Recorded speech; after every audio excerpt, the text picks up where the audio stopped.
November 23rd, 1894. Arlen Merritt stood in the frozen mud outside the bunkhouse of Cardell in Voss Camp Number 3 with everything he owned at his feet. One blanket, one coat with the left sleeve torn at the elbow, and a tin cup that still smelled like the coffee he had not been allowed to finish. He was 16 years old. He had been a logger for 7 months. And 30 seconds ago, Rufe Cardell had thrown his blanket roll into a rut of ice-crusted mud and told him he was done. The accusation was simple. That morning, Arlen had been bucking a storm-felled cedar on the upper skid road when his cross-cut blade struck iron buried in the heartwood, an old survey spike driven years before the camp existed. The saw teeth shattered on one side. The blade torqued. The cedar split crooked, jamming the cut and costing the team 2 hours of pry bar work in freezing rain. Arlen had warned them. He had seen the discoloration in the bark, the faint swelling where the wood had grown around metal. He had told Mace Belden, the man on the other end of the saw, that the log was fouled. Belden had laughed and pulled the blade through anyway. But Belden was a faller with 3 seasons on the books. Arlen was a camp boy who swept the bunkhouse and carried water. When the saw broke, Rufe Cardell did not ask Belden what happened. He asked who had been on the short end. The bunkhouse door stood open behind Rufe, and through it Arlen could see the iron stove glowing, the drying socks hung on wire, the men sitting on their bunks watching. Nobody moved. The cook, Barton Hale, stood in the cookhouse doorway with a bread peel in one hand, flour dusting his forearms. He looked at Arlen and looked away. Rufe was 46, built like a stump, with hands that could palm a cant hook. He had run logging crews in Michigan pine country before the timber played out and the operations moved west. He understood one principle above all others. A camp ran on authority, and authority ran on example. He said, "A boy without an axe is not a logger. He is weather waiting to happen." Arlen said, "I told Belden the log was spiked." Rufe stepped closer. His breath smelled of chewing tobacco and salt pork. "Belden says you pulled crooked. Belden has been swinging steel since you were nursing. Who do I believe?" Arlen looked past him to the bunkhouse. Not one man met his eyes. A teamster on the skid road had stopped his mule team to watch, his hands loose on the reins, his expression uncomfortable but fixed. Nobody was going to speak. Rufe reached behind the door and brought out a small handsaw, a one-man crosscut with a cherry handle worn smooth by years of grip. It had belonged to Arlen's father, who had died of blood poisoning from a bark cut the previous spring. It was the only thing of value Arlen possessed in the world. Rufe said, "Company property now, against your debt." Arlen's hands closed into fists inside his coat pockets. The saw was worth $2. His debt to the company store for boots, a wool shirt, and lamp oil was $4.70. The saw would not clear it. It would simply disappear into Rufe's tool shed, and the debt would remain, and the boy would have nothing. "That saw is mine," Arlen said. "My father bought it in Everett with his own money. Your father owed the company $14 when he died. Be glad I'm not charging you the balance." The sleet had started.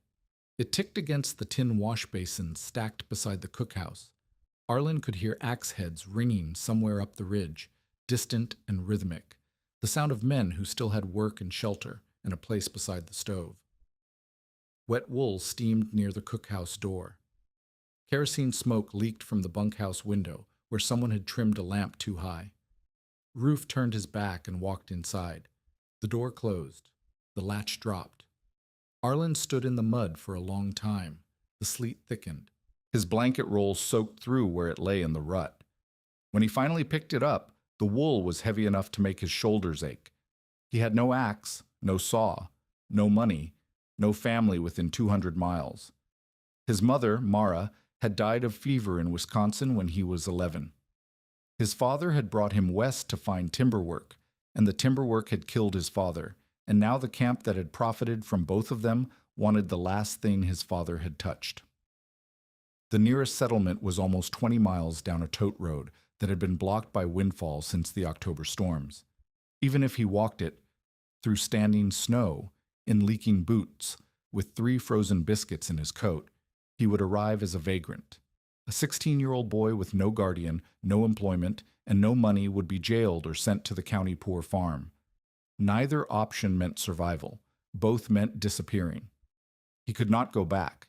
He could not go forward. He could not stay where he was. The survival math was brutal and exact. He had 1 soaked blanket, 1 torn coat, a tin cup, 3 biscuits hard enough to crack a tooth, 8 matches in a wax paper fold, and a butcher knife he had stolen from the slop barrel 2 days earlier, when he had noticed Barton Hale throwing out one with a cracked handle. He had wrapped the blade in a rag and tucked it inside his coat, not knowing why. Now it was the closest thing he had to a tool. A rough cabin, the kind any experienced man would build for winter, needed at least 12 by 14 feet of wall logs, 30 to 40 straight poles for rafting and roofing, moss chinking, split shakes or bark for a roof, and weeks of labor with a good axe and a cross-cut saw. Even a desperate lean-to needed a fire reflector wall, which needed logs, which needed an axe, which Arlen did not have. He had maybe 4 hours of gray light left. After that, the mountain would be dark, the temperature would drop below freezing, and he would be a boy in wet wool with no shelter and no fire. He tried to break dead limbs over a rock. The first one snapped clean and gave him a piece the length of his forearm. The second one twisted and caught, and when he wrenched it free, the force sent his wrist into the stone. Pain shot up to his elbow. He dropped the branch. His hand shook. He could not close his fingers for a full minute. Behind him, through the trees, the camp sounds faded. Laughter, a door slamming, the clank of the dinner bell. Then the forest swallowed it all, and there was only the sleet and the wind and the gray slope ahead of him, and Arlen Merritt was alone. He walked uphill because walking uphill was easier than thinking. He followed an elk trail because the elk had already broken the brush, and his legs were shaking too badly to force his own path through Salal and Devil's Club. The North Cascades in late November were not a place that forgave mistakes. The Baker River country east of the settlement that would later become concrete Washington was a world of steep drainages, second-growth timber choked with deadfall, and a sky that could shift from rain to snow to freezing fog in the time it took to boil water. The logging operations had pushed into this country because the trees were enormous and the rivers could float them to the mills. Nobody had pushed into it because it was kind. Arlen climbed for an hour. The sleet turned to snow. His boots leaked at the seams and the cold water worked into his socks until every step was a small punishment. He ate 1 biscuit and broke a piece off another, saving the rest because he did not know when he would eat again. The butcher knife pressed against his ribs through the rag wrapping, its weight both reassuring and useless. You could not build a cabin with a butcher knife. You could not fell a tree. You could not split a shingle. You could whittle a stick and cut boughs. That was all. At dusk, the elk trail crossed a bench of flat ground where the timber opened up. And there, in the gray half-light, Arlen saw what the summer storm had done. A lodgepole pine, old, thick-trunked, nearly 200 years of slow growth in wet soil, had been wrenched out of the earth by wind. The root plate had torn free in a single catastrophic pull, lifting a wall of soil, stones, clay, and frozen root fingers that stood almost vertical 10 feet high. Where the roots had been, the earth had opened into a crater, 12 feet deep at the root wall, almost 18 feet across at the lip, with sloped sides of packed clay and gravel. The fallen trunk lay across the crater's narrow end like a beam laid by a giant. Broken branches jutted from its length. The root plate cast a shadow, even in the dim light, a ragged curtain of earth and stone and tangled wood. Arlen stood at the rim and looked down into the hole. His first thought was that it looked like a grave. His second thought was that graves did not have walls. The wind hit his face. Sleet drove sideways across the bench. He could feel it needling his cheeks, his ears, the exposed skin at his wrist where the coat sleeve had torn. Above the lip, the air moved. It cut. It stole warmth from every surface it touched. Then he remembered his mother. Mara Merritt had kept potatoes in an old riverbank cellar in Wisconsin. Arlen had been 8 or 9, helping her carry burlap sacks down the slope to a door set into the hillside. Inside, the cellar was dark and cool and still. It smelled of damp roots and clay. His mother had pressed her palm flat against the dirt wall and held it there. "Feel," she had said. He had touched the wall. It was not cold. It was not warm. It was something else, a steady, patient temperature that did not change when the wind blew or the sun moved. "Earth is slow," his mother had said. "Wind is fast." She had set a candle in a clay niche and cupped her hand above the flame to show him how still the air was underground. The flame burned straight. No flicker. No draft. Above ground, every candle danced. Below ground, the air held. Arlen climbed down into the crater. The descent was awkward. He slid on wet clay, caught himself on a root stub, scraped his knee on a stone. But when he reached the bottom and stood upright, the difference hit him like a door closing. The wind stopped. Not reduced, stopped. The sleet that had been cutting his face was now falling into the pit from above, but without the wind behind it, it fell softly, almost gently, like something that had lost its anger.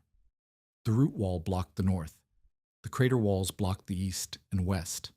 The fallen trunk broke the remaining line of sky. He held up a match above the rim. The wind killed it before the sulfur finished burning. He lit another one below the lip. It burned straight and steady, a small orange tongue that did not waver, and he watched it until it reached his fingers. The storm had already dug the hole. The storm had already lifted the wall. The storm had already laid the beam. Arlen did not need to build a house. He needed to close a roof. But closing a roof without an axe, without nails, without rope, without help, that was not a solution. That was a wish. And wishes did not keep 16-year-old boys alive in the Cascades in November. He looked at the fallen trunk spanning the narrow end. He looked at the root shelves jutting from the crater walls, natural ledges where roots had grown horizontally before the tree fell. He looked at the branches still attached to the trunk, some thick as his arm, angled downward like the ribs of a skeleton. The design came not as a flash but as a sequence of problems. If he laid smaller limbs across the gap between the trunk and the root wall, angling them like rafters, they would create a slope.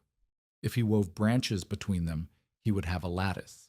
If he layered cedar bark strips over the lattice and then piled pine boughs in overlapping courses, the way his mother had layered burlap over the potato cellar's ventilation gap, the boughs would shed water and trap air. And if he packed snow over everything, the snow itself would seal the gaps, because packed snow blocked wind better than loose brush. One crawling entrance on the lee side, one smoke path through a hollow root channel he could see near the top of the root wall, where a dead root had rotted away and left a finger-wide gap to the surface. The risks stacked up immediately. If the roof lattice failed under snow weight, it would collapse onto him while he slept. If the smoke path clogged with ice or snow, he would suffocate. If meltwater from the roof drained into the pit instead of away from it, his bedding would freeze and he would freeze with it. If the root plate shifted, and root plates did shift, settling back into the earth over months and years, tons of soil would fall into the crater. He was not building a cabin. He was gambling that a hole in the ground could be sealed well enough to hold a boy's warmth through a mountain winter with no tools, no help, and no second chance. He started gathering limbs before he had decided to stay. The next morning, Neil O'Rourke came through the timber. Neil was 19, an Irish teamster who drove mule teams on the skid road, and slept nearest the bunkhouse door because he was the newest man, and heat did not reach that far. He was thin-faced, quick to talk, and troubled by things that troubled no one else in camp. When Roof had thrown Arlen out, Neil had been standing beside the woodpile. He had said nothing. That silence had followed him into the bunkhouse that night and sat on his chest like a stone. He had taken one biscuit from the cookhouse, not for charity, for the weight on his chest. He found Arlen by following boot prints in the snow. The trail led up the elk path to the bench, and there Niles stopped and stared. Below him, in a hole beneath an overturned root wad, a boy was on his hands and knees laying branches across a gap between a fallen tree and a wall of earth. The boy's coat was crusted with frozen mud. His hands were raw. His breath came in short, visible bursts. Neil climbed down. He held out the biscuit. Arlen took it without speaking and put it in his coat. Then Neil looked around at the crater, the root wall, the fallen trunk, the crude lattice of limbs Arlen had begun, and said what anyone would have said. "You are not building a house. You are digging your grave deeper." Arlen did not stop working. He wedged a forked branch between two root stubs and tested its hold. Niall pressed the objection because it was logical, and he meant it. Holes fill with water. First hard rain, you are sleeping in a pond, and smoke rises, which means it fills this pit before it finds your little vent. And that trunk is resting on nothing but mud and its own weight. One shift, and it crushes whatever is under it. "The trunk has been here since August," Arlen said. "It shifted in the first week. It is settled." "You do not know that." "I know it has not moved since summer. The moss on the downhill side has regrown over the bark scars." Niall looked at the moss. It was true. The faint green fuzz had crept over the places where the trunk had scraped earth during its fall. That did not prove the trunk would never move again, but it meant the boy was observing details that Niall had not noticed. Arlen pulled a match from the waxed paper fold. He struck it and held it above the crater rim. The wind ate it. He struck another and held it below the lip. The flame burned straight up, steady as a lamp. "Wind is fast," Arlen said. "Earth is slow." Niall did not understand what that meant, but he watched the match burn, and something in the steadiness of that small flame, its refusal to flicker when the world above the rim was all flicker and cut, kept him standing in the crater longer than he intended. He left without offering to help. He had a mule team to drive and a bunkhouse to return to and a job he could not lose. But he looked back twice on the way down the elk trail, and the second time he could already see Arlen dragging a dead limb across the snow toward the pit, moving with the dogged mechanical persistence of someone who has run out of options and found in their absence a kind of direction. Camp number 3 learned about the hole within 2 days. Loggers talked. Teamsters talked louder. By the time Niall's account had passed through the bunkhouse, the cookhouse, and the skid road, the story had become something between a joke and a warning. "He is bedding down in a tree hole like a fox," someone said at supper. "Come thaw, we will find what the coyotes left." The laughter was loud. It carried the particular edge of men who lived with danger every day and needed to believe that danger followed rules. Their rules. The rules of axes and saws, and raised timber, and stacked cordwood. A boy surviving in a hole was an insult to the order they had built around the terror of the woods. Barton Hale, the cook, said nothing. But that night, he set a tin of potato peelings near the slop barrel instead of throwing them to the camp pig. He did not look toward the tree line. He did not leave a note. The peelings were there, and in the morning they were gone. Rufe Cardell heard the talk and made his position plain. Standing in the bunkhouse after supper, lit by the stove's glow, he addressed no one in particular and everyone at once. "Company feed is for company hands. Any man who carries food past the refuse pile is stealing from the outfit. I will dock wages and I will not ask twice." Nobody answered. Nobody needed to. The message was clear. Arlen Merritt was not the camp's problem. He was the forest's problem, and the forest would solve him. Then there was Corvin Voss. Voss was 38, part owner of Cardell and Voss, and keeper of the commissary ledger. He was not a logger. He had never felled a tree or driven a team. He had invested his wife's inheritance in the camp and ran the books from a plank desk in the supply shed, and his authority came not from competence, but from the fact that every man in camp owed him money. The commissary was how it worked. Boots, shirts, gloves, tobacco, lamp oil, soap, all sold on credit against wages at prices Voss set. A man earning $1.50 a day could spend $2 a day at the commissary without trying. By spring, half the crew would owe more than they had earned. They could not leave without settling, and they could not settle without working another season. Arlen's account was small, $4.70, but it was unsettled. And there was the matter of the saw. If the boy died, the debt died with him. If the boy lived and walked into town, he might talk. He might say that Ruth had taken a dead man's saw against a debt that was not his. He might say that a camp boy had been expelled in November without wages. Voss found Arlen on the second morning near the refuse pile. Arlen was collecting broken crate boards, slats of rough-sawn pine that the cook had discarded after unpacking flour barrels. They were thin and warped and nearly useless for construction, but they were wood, and wood was what Arlen did not have enough of. Voss stood above him. He was a narrow man with clean hands and a wool vest that still had its buttons, and he looked at Arlen the way a storekeeper looks at a shelf that has been miscounted. "Those are company materials," Voss said. Arlen held a crate slat in each hand. They were in the refuse pile. "Refuse belongs to the company until I say otherwise." Arlen looked at Voss. He saw the clean hands. He saw the vest buttons.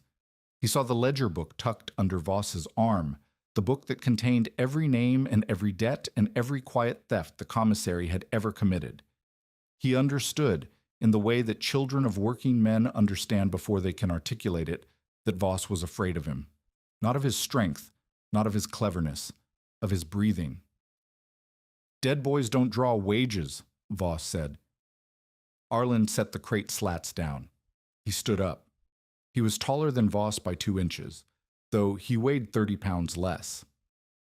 "Then you will not mind paying me while I'm breathing," Arlen said. Voss stepped close. His breath was sour with coffee and anxiety. "One night in that hole, and you will bargain softer." "I have had 2 nights," Arlen said. "The hole is warmer than your commissary." Voss's jaw tightened. He took the crate slats from the ground and walked back toward the supply shed. At the door he turned and said, loud enough for the 2 men stacking wood nearby to hear, "If he comes back, call the sheriff. Tell him the boy stole company property." Arlen watched him go.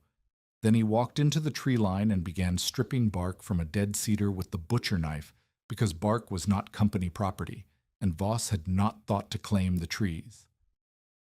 The shelter answered him on the second night, and the answer changed everything.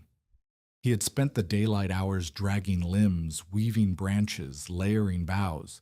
The work was slow and brutal without proper tools. The butcher knife could cut green branches up to 1 inch thick, but anything larger required bending and snapping, which meant leverage, which meant finding a fulcrum rock and spending 10 minutes on a single limb that an axe would have taken in 1 stroke. By nightfall, he had covered perhaps 1/3 of the gap between the fallen trunk and the root wall. The coverage was uneven, thick where he had found good boughs, thin where he had run out, and the wind still found paths through. But the portion that was sealed created a pocket, and in that pocket, Arlen built his first fire. He used 3 of his 8 matches. The first 2 failed because his fingers were too numb to strike cleanly. The third caught, and he fed it with shavings he had curled from a dry branch using the butcher knife. The shavings caught. He added twigs. The twigs caught. He added sticks the thickness of his finger. The sticks caught. The fire was tiny, barely enough to warm his hands if he held them close. But in the sealed pocket of the crater, with the root wall at his back and the earth floor beneath him, the heat did not leave. It hung in the still air. It pressed against the walls and came back. Above the rim, the wind was a constant low howl, and the snow was falling thick enough to whiten the ground in minutes. Below the rim, in the pocket, the air was calm and warming. He put his tin cup near the fire with a handful of snow in it. By morning, the snow had melted and the water had not frozen. It was cold, cold enough to make his teeth ache when he drank, but it was liquid. In the bunkhouse, cups left on the floor froze solid by dawn, unless they sat within arm's reach of the stove. A handful of coals pushed under a flat stone kept the sleeping hollow warmer than any bunkhouse floor Arlen had ever known. He woke twice in the night, once to feed the fire, once because a branch shifted overhead and dropped a clump of snow onto his neck. But he woke alive, and he woke dry, and he woke with the understanding that the crater was not a grave. It was a room the storm had built for him. His job was to finish the walls. He also understood something else, something that sat beneath the warmth and the still air like a stone beneath water. Every improvement he made exposed a new way to die, A better roof meant more weight pressing down on branches that might not hold. A better seal meant less ventilation, and less ventilation meant smoke with nowhere to go. A drainage trench kept the floor dry, but digging it weakened the crater wall. A fire kept him warm, but a fire in an enclosed space consumed the air he needed to breathe. The shelter would not forgive haste. It would not forgive carelessness. It would not forgive the kind of desperate, exhausted shortcuts that a freezing boy alone on a mountain would be most tempted to make. He lay in the dark, listening to the wind above the rim, and felt the warmth of the stone bank against his side, and understood that he was building something that could save him or kill him, and the difference between those outcomes was going to be measured in inches of ventilation and degrees of roof angle, and the discipline to crawl outside into the cold every few hours to clear the vent. The next morning, he started digging the drainage trench. Tell us in the comments, have you ever been doubted by someone who did not understand what you were building? He used the butcher knife and a sharpened stick, scraping frozen clay from the lowest point of the crater floor toward a natural depression on the south side where the ground sloped away from the root wall. The work was agonizing. The frozen ground yielded a thumbnail's depth per stroke. His palms split. His knees pressed into cold clay for hours, bruised deep enough to make standing up an act of will. But the trench took shape. 6 inches wide, 4 inches deep, running the length of the crater floor to a sump he gouged in the corner. When water came, from snowmelt, from rain, from the slow seep of saturated ground, it would have somewhere to go that was not his blanket. Progress was measurable. That mattered. Each completed task, the trench, the next section of roof lattice, the crawling entrance he framed with crate boards he had gathered before Voss confiscated the rest, was a point on a ledger only Arlen kept. 3 days in, roof 1/3 covered, drainage trench complete, entry framed, smoke channel untested, boughs insufficient, food gone. He ate the last biscuit on the morning of the 3rd day and spent the next 6 hours so hungry that his hands trembled when he tried to weave branches. He found a cache of frozen salal berries under the snow, bitter and mealy, and ate them until his stomach cramped. He found a rotten stump full of grubs and could not bring himself to eat them. By evening, he found the potato peelings Barton Hale had left at the slop barrel, and he boiled them in his tin cup over the small fire and drank the starchy water and chewed the skins and felt the warmth of them settle into his body like a debt he would never be able to repay. The cold tightened. Snow accumulated on the uncovered portion of the crater. The root wall, which had seemed so solid, wept moisture where the clay met stone, and the moisture froze in thin ribbons that caught the firelight like veins of glass. He needed more boughs. He needed a way to cut larger limbs. He needed food. He needed to widen the smoke channel before it clogged. He needed to brace the roof before the real snow came. He needed help he had no right to expect and no way to ask for. On the 4th morning, with the temperature dropping and the clouds building thick and dark over the ridgeline to the west, Arlen crawled out of his crater and saw boot prints in the snow that were not his own. They came from the north.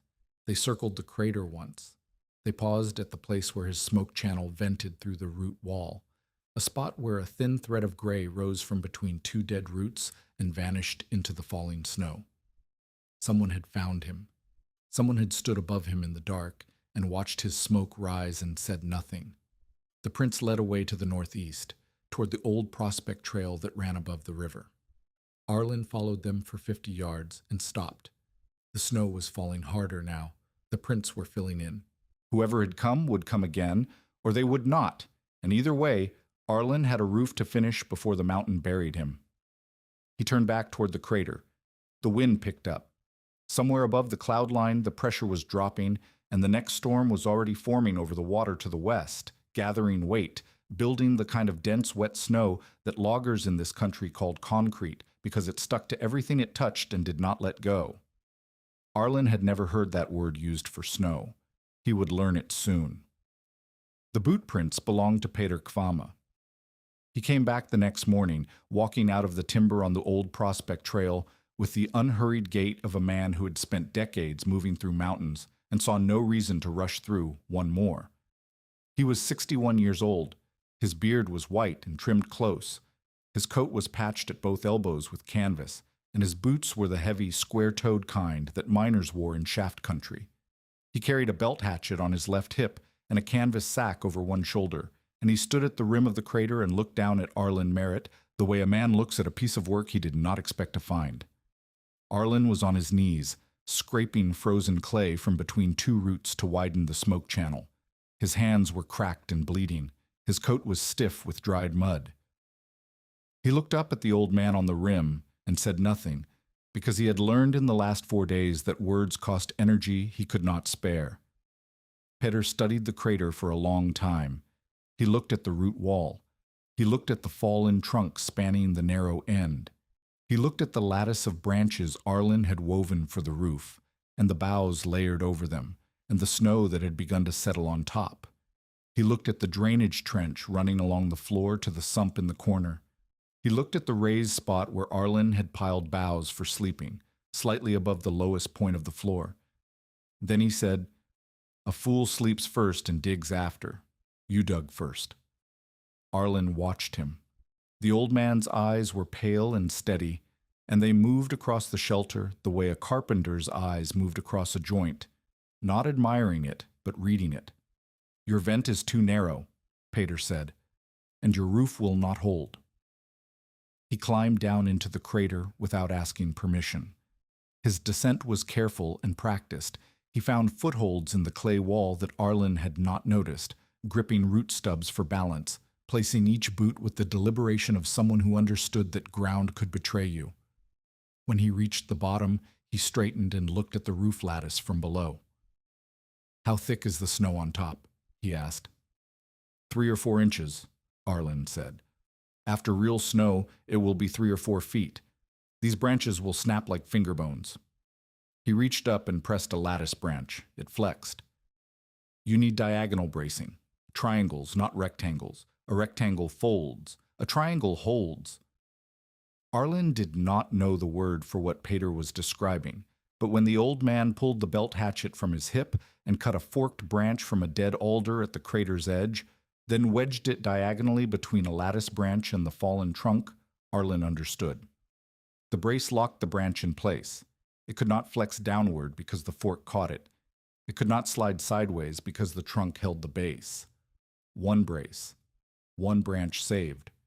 40 more to go. Peter did not explain who he was. He worked. Arlen watched him cut and place 3 more braces in the time it would have taken Arlen to cut 1. And the difference was not just the hatchet. It was the way Peter read the wood, which forks would hold, which angles would lock, which branches were strong enough to bear load, and which were punky with rot and would crumble under pressure. After an hour, Peter stopped and built a fire in the crater. Not Arlen's fire, a different fire. He cleared a flat space near the root wall, laid 2 flat stones side by side, and built a small pyramid of twigs on top. Not random twigs, dry twigs, pencil thin, stripped of bark. He lit them with a single match. The flame was clean and hot. It burned blue at the base and orange at the tip, and it produced almost no smoke. Arlen's fires had been smoky. He had burned whatever he could find: damp deadwood, punky chunks of rotting stump, green branches that sizzled and popped. The smoke had filled the crater and driven him coughing to the entrance more than once. "Watch the flame," Peter said. "Not the wood. The flame tells you what the wood is doing." He fed the fire 1 twig at a time. When the flame turned yellow and lazy, he stopped adding fuel and let it burn down. When it turned blue and sharp, he added another twig. The heat was concentrated and intense. Arlen could feel it on his face from 2 feet away, and the smoke was a thin wisp that rose straight to the vent channel and vanished. "Dry wood, thin wood, hot fire," Peter said. "Punky wood, wet wood, cold smoke. Smoke is wasted heat. If you can see your fire, you're burning it wrong." Arlen looked at the pile of damp deadwood he had gathered. 3 days of dragging and stacking, and most of it was fuel for smoke, not for warmth. "Where do I find dry wood?" he asked. "Standing dead, leaning dead, anything still off the ground, The snow wets what it touches. What it cannot touch stays dry. Peter pointed to a dead hemlock leaning against a living fir 20 yards from the crater. That tree has been dead 2 seasons. The bark is gone. The wood is hard and dry. Break the branches by hand, starting at the top where they are thinnest. If a branch bends instead of snapping, it is too wet. Arlen spent the rest of the day replacing his fuel supply. He snapped branches from standing dead trees until his arms ached, sorted them by thickness, and stacked them under the covered portion of the roof where the snow could not reach. By evening, he had enough pencil-thin kindling to last 3 days and enough finger-thick fuel for 2. Peter had not told him his name. He had not asked Arlen's. He returned the next morning and taught the second lesson. Roof load. Peter made Arlen understand it through weight, not words. He filled a canvas sack with wet snow and hung it from a lattice branch. The branch sagged. He added more snow. The branch sagged further.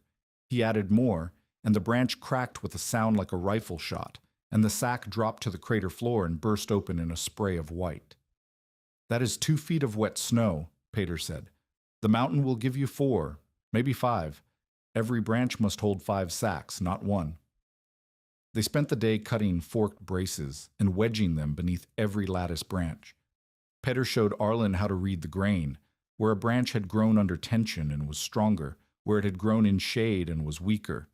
He showed him how to set the braces at angles that transferred load downward into the crater walls instead of straight down into the floor. He showed him how to test each brace by standing on it, which meant trusting it with his full weight before trusting it with snow.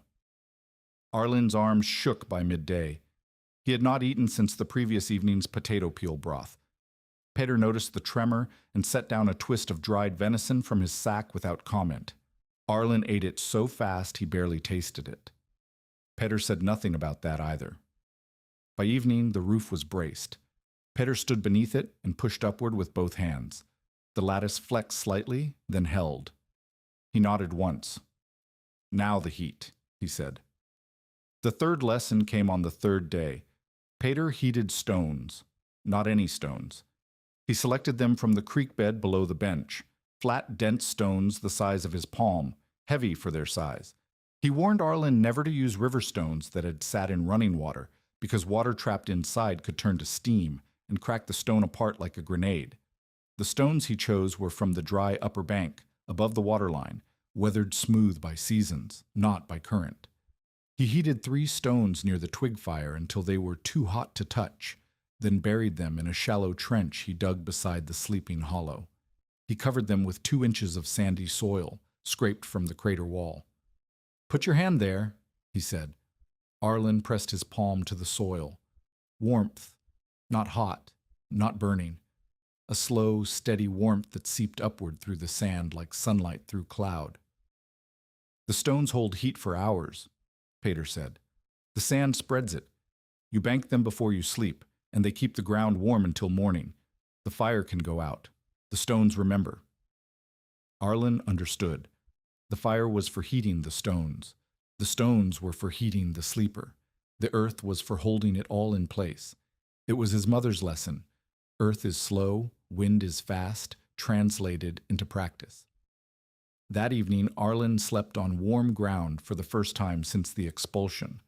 He woke once in the night, not from cold, but from the strangeness of comfort. The drainage trench was dry. The smoke from the banked twig fire rose in a single thread through the vent. The braced roof held the snow without creaking.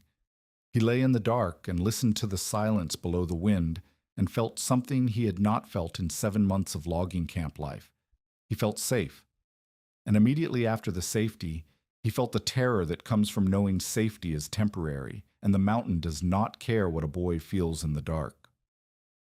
The setbacks came in sequence, each one erasing a piece of what Arlen had built. On the 8th day, a warm rain blew in from the southwest. The temperature rose above freezing for 6 hours. The snow on the roof turned to slush, and the slush found every gap in the bow, layering and dripped through. Water ran down the lattice branches and pooled on the sleeping platform. Arlen's blanket soaked through. The drainage trench, designed for slow seepage, could not handle the volume. Water stood 2 inches deep on the crater floor. He spent the entire day cutting a runoff trench around the crater's lip, angling it so meltwater would flow away from the edge instead of over it. The butcher knife was useless for this work. He used the sharpened stick in his bare hands, scraping frozen mud and gravel until his fingernails tore and his knuckles bled. By nightfall, the trench was functional, and the rain had stopped and the temperature had dropped again, freezing the standing water on the floor into a sheet of ice he had to crack and carry out in pieces. His blanket took 2 days to dry. On the 10th night, a raccoon tore into the food cache. Arlen had hung his remaining dried berries and a strip of bark-wrapped grubs in a sack from a root stub above his sleeping platform. The raccoon climbed down the root wall, ripped the sack open, ate everything, and left tracks in the frost on the crater floor. Arlen found the empty sack at dawn and sat holding it for a long time, not because the food had been valuable. It was a handful of berries and grubs he could barely stomach, but because the loss meant he had nothing, not low supplies. Nothing. He walked to the camp refuse pile that morning and found it cleaned out. Voss had ordered the scraps burned. On the 12th day, Roof sent 2 men to retrieve company crate boards. They were not looking for Arlen. They had been told to collect lumber scraps from the ridge for firewood. But they found the crater, and they stood at the rim and stared. And one of them, a faller named Goss, laughed and said the boy was living like a badger. They took the crate boards Arlen had used to frame his entrance. They pulled them out of the frozen earth where he had wedged them, breaking the bark and bough seal he had spent a full day constructing. They carried the boards down the trail, still laughing, and Arlen watched from the trees because he had heard them coming and hidden, not from shame, but from the practical understanding that if they saw him near the boards, they would claim he had stolen them, and Voss would have his sheriff. The entrance collapsed inward that night under its own weight, filling the crawl space with loose boughs and frozen dirt. Arlen rebuilt it in the morning, using the diagonal bracing Pater had taught him, and it held better than the crateboard frame had. Stronger, actually. The triangulated branches locked together in a way that the flat boards never could. He told Pater about it when the old man arrived that afternoon. Pater listened without expression. Then he said, "They did you a favor. Flat boards rot. Braced wood holds." They did not mean it as a favor. Most teachers do not. Arlen looked at Pater, and for the first time, something like a smile crossed the old man's face. It was brief and dry, like a match that catches and goes out, but it was there. Niall came back on the 13th day. He brought a broken shovel head wrapped in burlap, the blade cracked across one corner but still usable for scraping and digging. He said he had found it in the road. Arlen did not believe him. A broken shovel head on a logging road would have been picked up by any man who saw it, because iron was scarce and even broken tools had value. Niall had taken it from somewhere, and the taking had cost him something, risk if not money. Arlen accepted it without argument. He used it that afternoon to widen the drainage sump and to scrape a flat shelf into the cold side of the crater wall, away from the fire, where the temperature stayed just above freezing. He packed the shelf with pine boughs and called it a cold room, though it was barely large enough to hold a few strips of dried meat. Pater arrived shortly after Niall left. He watched Arlen working with the shovel head and said, "The Irishman." "Yes." "He will come around." Pater set down his canvas sack and pulled from it a twist of dry birch bark and one old auger bit, a hand-turned boring tool, rusted at the shank, the cutting edge still sharp enough to bite wood. Not a full tool, not a solution, a piece of one. "The bark catches fire in any weather," Pater said. "The auger makes holes. Holes make joints. Joints make things that do not fall apart." Arlen took them. The birch bark weighed almost nothing. The auger bit was heavy and cold in his hand. Together they were worth less than $1. Together they meant he could bore holes in his lattice branches and peg the joints instead of relying on friction and prayer. That night, a wet snowfall sealed the vent channel. Arlen woke to smoke. Not the thin thread of a well-managed twig fire. A thick, acrid blanket that pressed against his face and burned his eyes and filled his lungs before he was fully awake. He rolled off the sleeping platform and crawled to the entrance on his hands and knees, gasping, eyes streaming. He pushed through the entrance tunnel into the freezing air outside and lay in the snow, coughing so hard his ribs ached.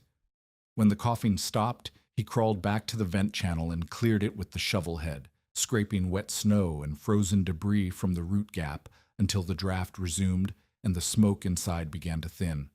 It took an hour. His hands were numb. His lungs felt scorched.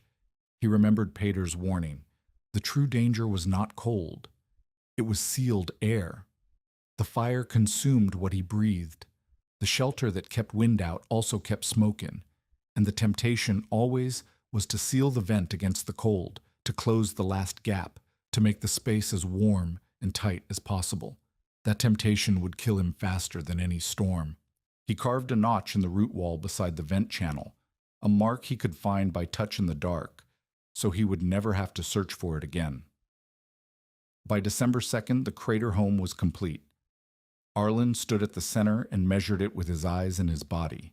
The root wall rose 12 feet at its highest point, packed with clay and stone and the frozen fingers of the dead pine's root system.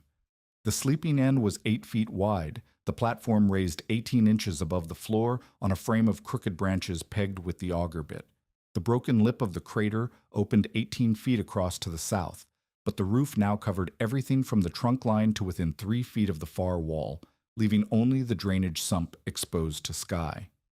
The crawling entrance was 30 inches high, framed with diagonal braces lined with bark and bough. The roof layering was 3 feet thick after settled snow, boughs, bark, lattice, braces, and the accumulated snowfall that Arlen no longer cleared because Pater had taught him that snow was insulation, not weight, as long as the braces held. The drainage sump collected meltwater in one corner. The cold shelf held 3 strips of dried venison Pater had brought and a fistful of rose hips Arlen had found on the creek bank. The smoke channel vented through the root gap, marked with the notch. He tested it with objects, not feelings. He left water in his tin cup near the sleeping hollow. By morning it had skinned with ice but not frozen solid. He hung a strip of damp sock near the stone bank. It dried overnight. Pater brought a small thermometer from his prospect kit, a mercury tube in a wooden case. The glass cracked but readable. Above the rim, in the open wind, it read 12 degrees. Near the sleeping hollow, after 1 hour of twig fire, it read 58. Near the stone bank, after the stones had been heated and buried, it read 64. The shelter was not warm. It was survivable. The difference between those 2 words was the difference between comfort and life. And Arlen understood that difference in his bones now, the way he understood that hunger was not the same as starvation, and tired was not the same as broken. Ruth heard the boy was alive. The report came from Goss, the faller who had taken the crate boards, who had gone back to the ridge for more scrap wood and seen smoke rising from the root wad. Goss told the bunkhouse. The bunkhouse told Ruth. Ruth said, "A fox den is warm until the hounds dig." He said it loudly, and men laughed, but the laughter was thinner now. 2 weeks. The boy had lasted 2 weeks in a hole under a stump, with no axe and no saw, and no help beyond a broken shovel and an old man's visits. That was longer than the joke could sustain itself. Voss heard too, and Voss did not laugh. Survival made the boy harder to dismiss. A dead camp boy was a footnote. A living one was a witness. Voss went to the supply shed and opened his ledger and wrote a note beside Arlen's name. Owing $4.70. Saw held against balance. Coat property of company. No final settlement. Niall visited the crater on December 3rd. He did not mock it this time.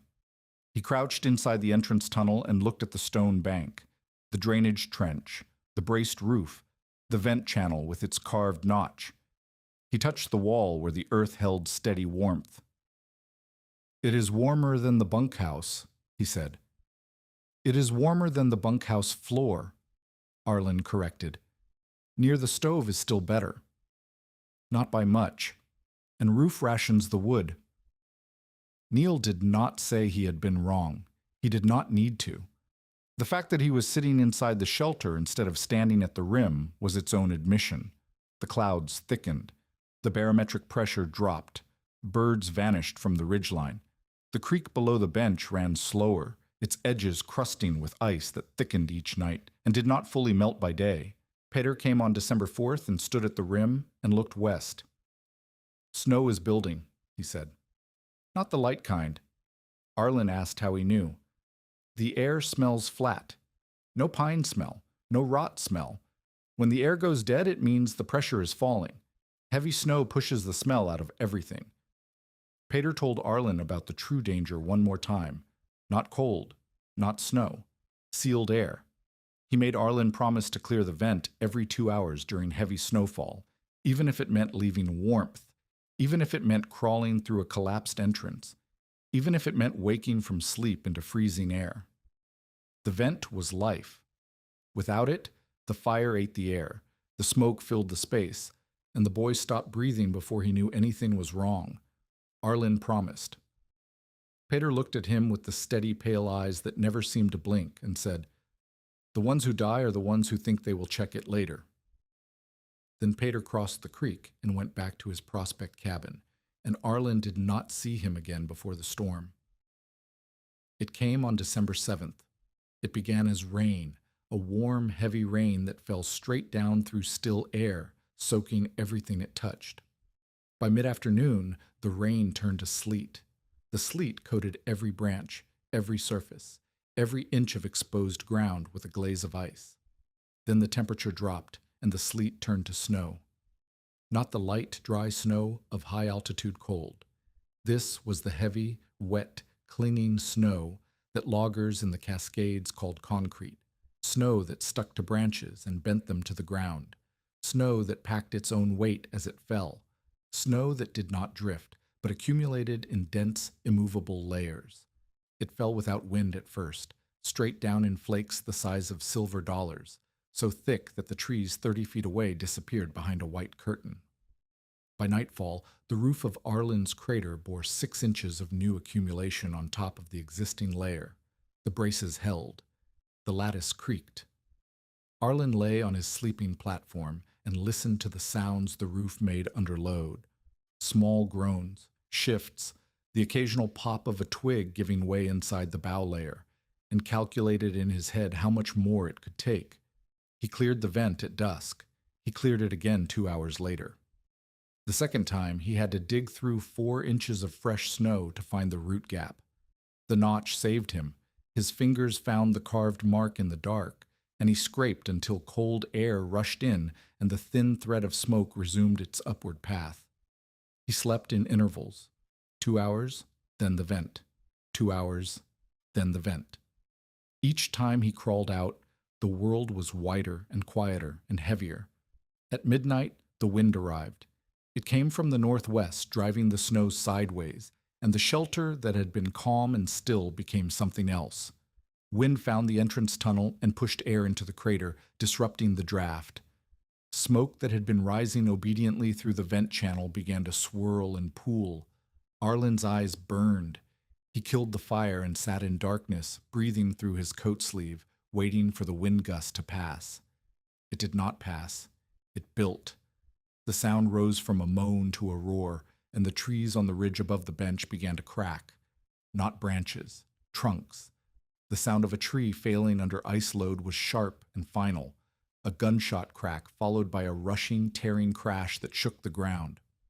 Arlen lay flat on the sleeping platform and listened to the mountain breaking apart above him. A tree fell close enough to send a vibration through the root wall. Snow cascaded off the rim and added weight to the roof. Another tree cracked. Another crash. He counted the falls, 7 in 1 hour. Each one could have hit the crater. Each one missed.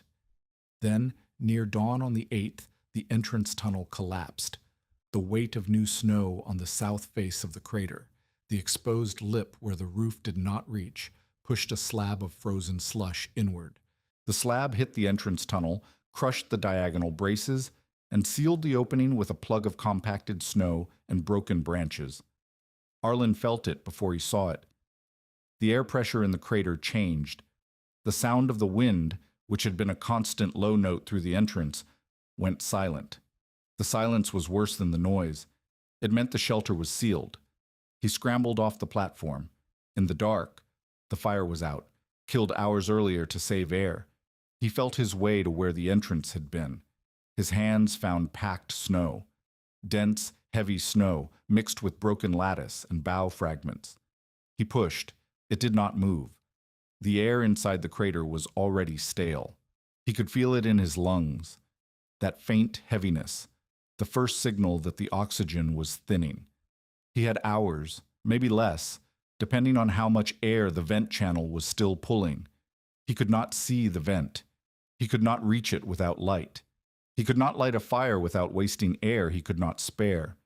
He found the shovel head by feel. He started digging, not straight out.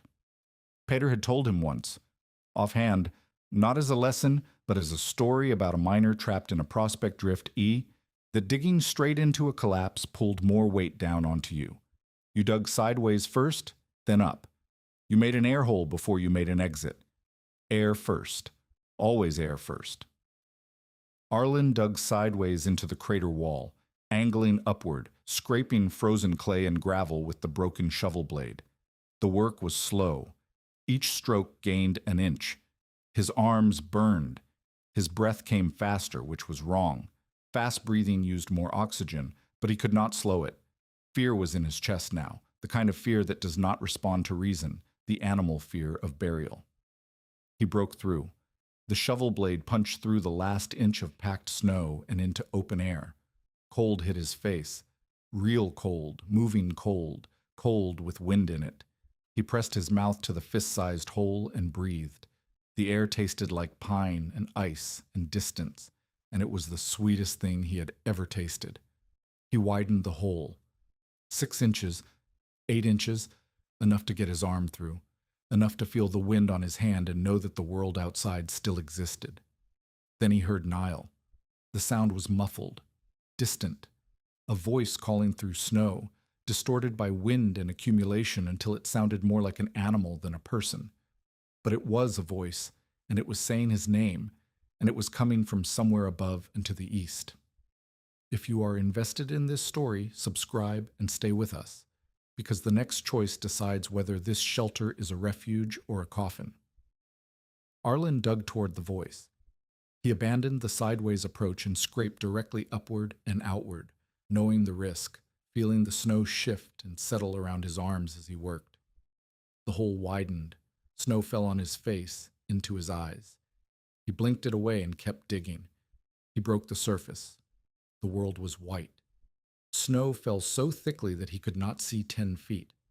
The wind drove it horizontal, and there, crawling on hands and knees across the bench, was Niall O'Rourke. Niall's left arm hung wrong. His face was gray. His coat was soaked through, and his lips had the blue-white color that meant the cold had stopped being an inconvenience and started being a verdict. He had been on the Skid Road Bridge when it collapsed under a mule team. The bridge timbers, weakened by ice load, had given way, and Niall had fallen 12 feet into the creek. He had climbed out with a dislocated shoulder and started walking, not toward camp. The bunkhouse stove had failed. The stovepipe had clogged with ice, and the men were burning green chunks that filled the building with smoke. The trail to town was blocked by windfall. Niall had walked toward the only smoke he could see, the thin thread rising from the snow-covered root wad where a boy lived underground. Arlen pulled him through the widened entrance. Neil was heavy with wet clothes and cold muscles, and the effort of dragging him through the tunnel nearly spent the last of Arlen's strength. But he got him inside, onto the sleeping platform, and that was when the real work began. Neil's hands were waxy and white. His boots were soaked, and his feet inside them were the color of tallow. His shoulder was swollen and locked at an angle that made him gasp when Arlen touched it. He was shivering, which was better than not shivering, because shivering meant the body was still fighting. Arlen stripped the wet clothes off him. Coat, shirt, boots, socks, trousers. Everything soaked. He wrapped Niall in the one blanket, still damp from the earlier rain, but warmer than wet wool, and packed him against the root wall where the earth held its steady temperature. Then he rebuilt the fire, not for comfort, for stones. He selected 3 flat stones from his supply, laid them near a twig fire so small it barely cast light, and waited. The fire consumed air.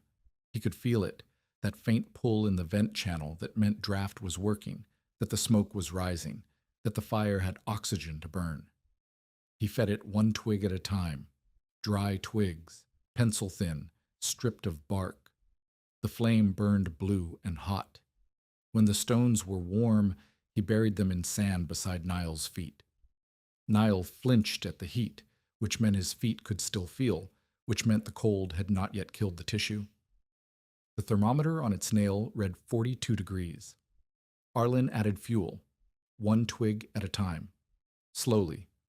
The crater warmed by fractions. The mercury climbed. 45, 48, 52.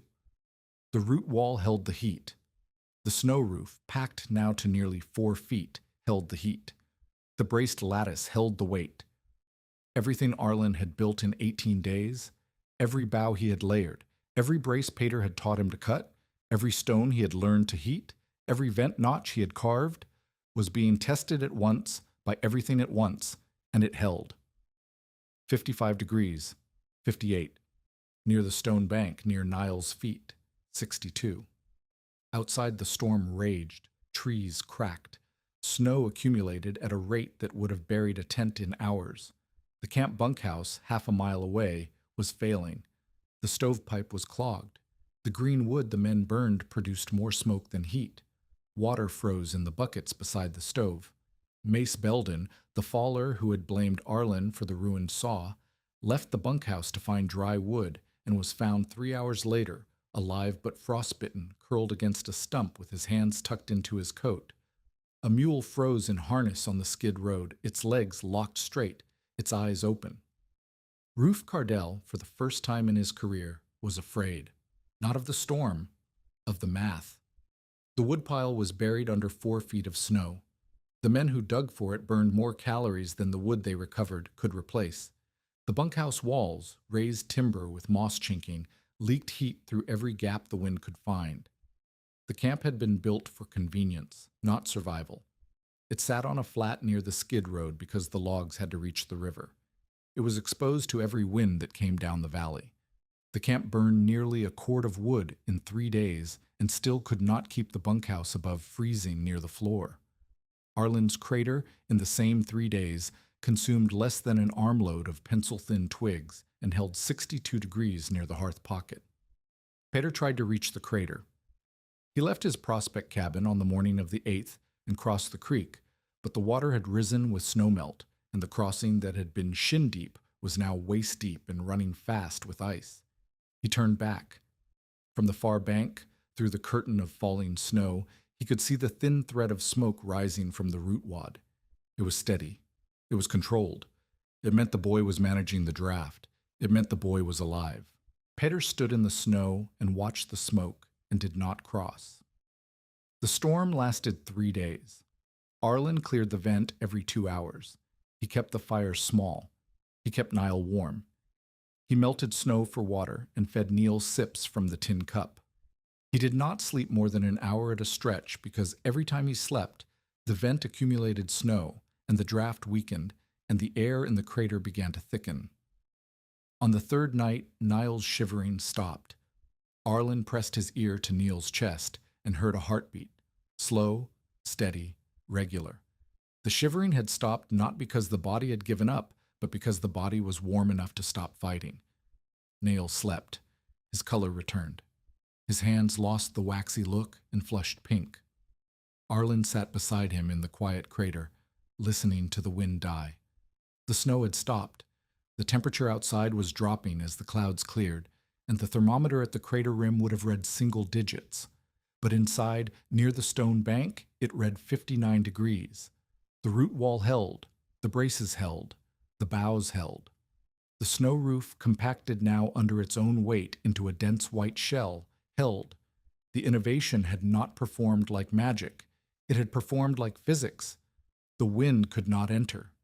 The earth walls did not radiate cold the way exposed timber did.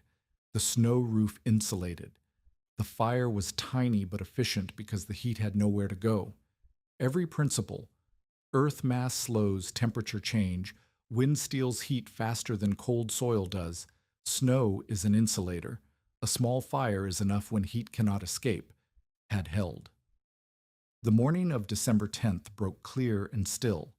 The sky was the pale blue that only comes after heavy weather, and the sun hit the snow and turned the world into a field of blinding white.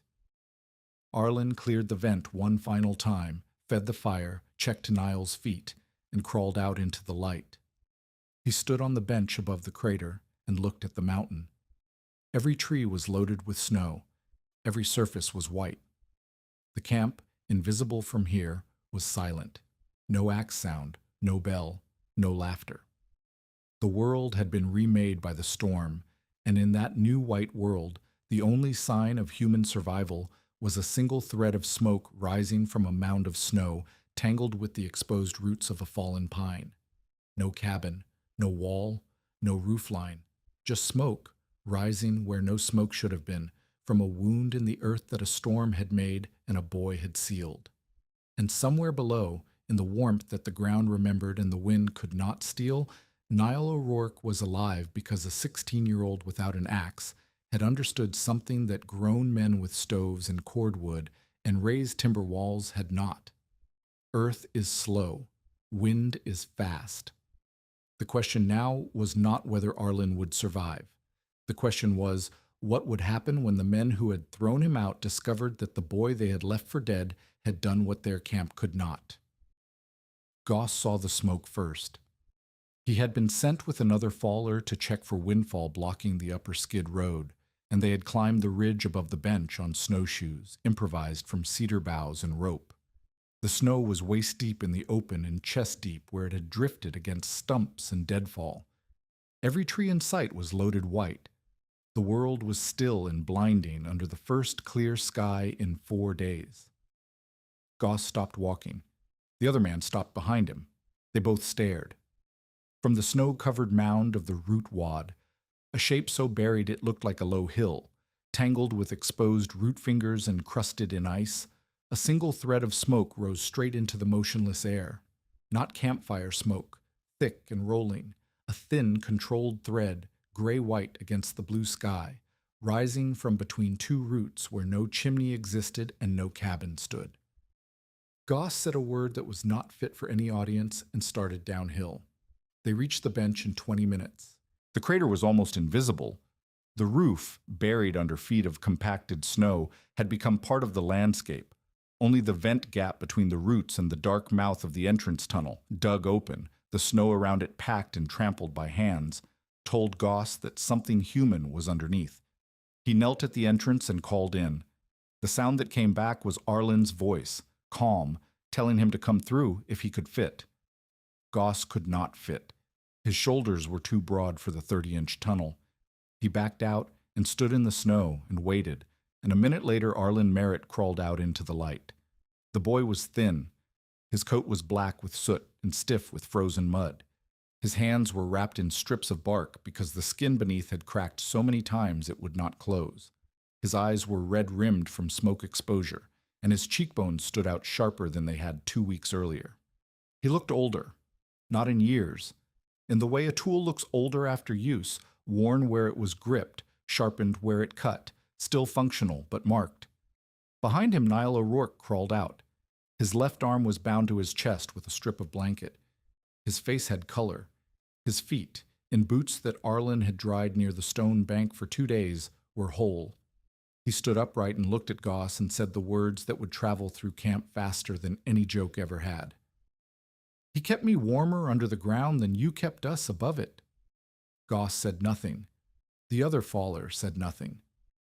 They looked at the smoke rising from the snow and the two figures standing beside it, one a boy, one an injured man, and the silence lasted long enough for the cold to remind them they were standing in waist-deep snow on a mountain in December. Roof Cardell arrived 2 hours later.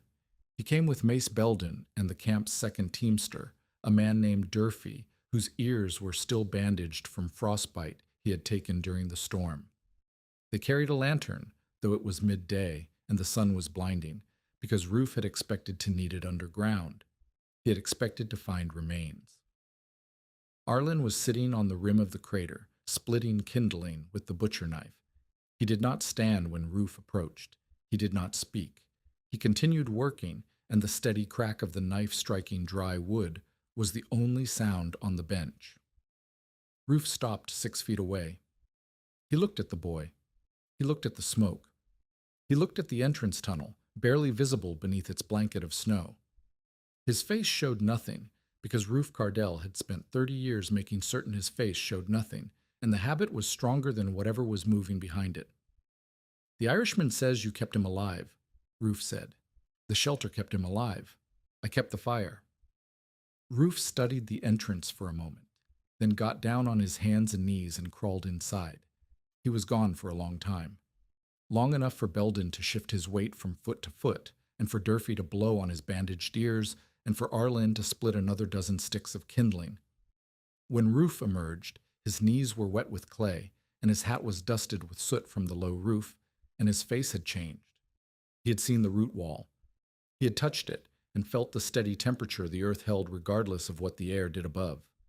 He had seen the drainage trench running the length of the floor to the sump, the raised sleeping platform with its blanket and bough mattress, the stone bank where heated rocks kept the sleeping hollow warm, the vent channel with its carved notch, the cold shelf where 3 strips of dried venison hung from root stubs. He had seen the diagonal braces locking every lattice branch in place, the triangulated joints pegged with the auger bit, the bark-lined entry tunnel that bent twice to block wind. He had seen the thermometer hanging from its nail. He stood in the snow and looked at Arlen, and what came out of his mouth was not apology. It was inventory. "I told him 6 cords. He used less than 1. Belden looked at Ruth. Durfee looked at Ruth. Neither of them had ever heard the bullbuck concede a point on any subject, let alone survival, which was the one subject on which Ruth Cardell's authority had never been questioned. Ruth continued, speaking as if measuring each word against a debt he did not want to acknowledge. "The bunkhouse burned near a cord in 3 days and froze at the floor.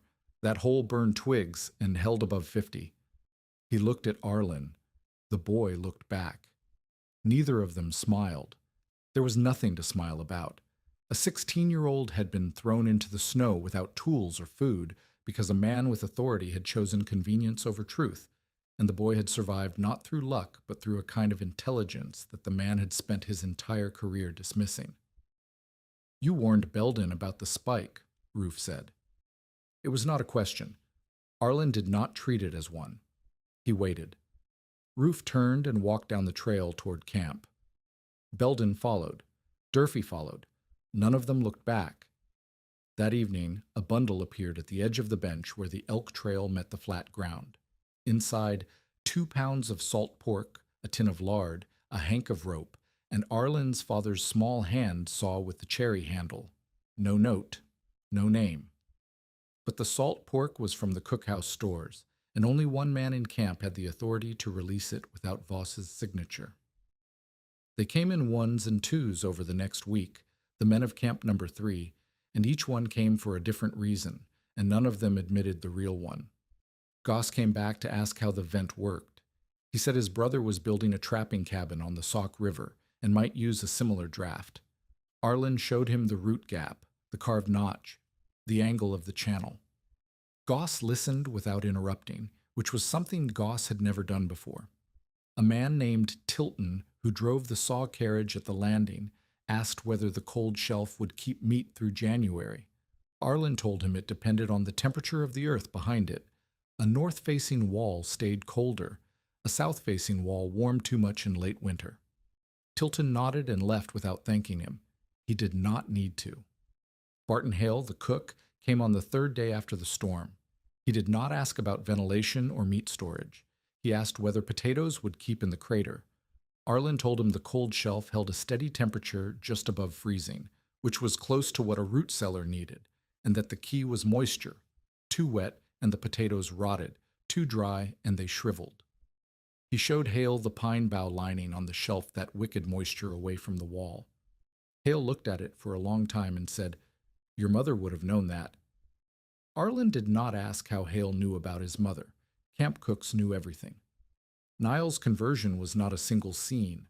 It was a process that had begun in the crater during the storm and finished over the following days as he recovered at camp, his shoulder wrapped and his duties reassigned to light work. He told every man who would listen what had happened inside the shelter: the steady warmth, the controlled fire, the heated stones, the vent that Arlen cleared every 2 hours through the night while Niall slept. He told them without exaggeration, which made it more convincing than any boast. When a young choker setter named Frith said, "He got lucky with the storm. A lean-to and a bigger fire would have done the same," Niall held up his hands, still peeling from the cold damage, still tender at the fingertips, and said, "I walked to his hole because your bunkhouse was killing me. Argue with that." Frith did not argue, but Corvin Voss argued. Voss had spent the days of the storm in the supply shed, wrapped in company blankets, burning company lumber in a tin stove that smoked and spat. He had not suffered the way the bunkhouse men had suffered because the supply shed was smaller and easier to heat, and Voss had claimed it for himself. He had not worried about Arlen Merritt because he had assumed the boy was dead, and dead boys simplified ledgers. When the news reached him that Arlen was alive, and not merely alive but responsible for saving Neil, who was a company hand whose injury would cost the operation, Voss's first reaction was not admiration. It was calculation. He found Roof in the cookhouse and spoke quietly enough that only Roof could hear. The boy stole company materials: the shovel head, the crate boards, food from the slop barrel. He endangered a company teamster by luring him away from shelter during a storm. If the Irishman had died in that hole, the company would be liable. Roof looked at Voss the way he looked at a rotten log in the road. An obstacle, not a threat, but one that had to be moved. "The Irishman did not die," Roof said. "The Irishman walked to the boy because our stove failed. That is not the boy's fault. The boy is not our concern. The precedent is. If camp boys learn they can walk away, build a hole, and survive on scraps and sympathy, we will lose control of every 16-year-old in the Skagit camps." Roof said nothing to that. The argument was not wrong. Camp discipline depended on the belief that leaving camp meant death.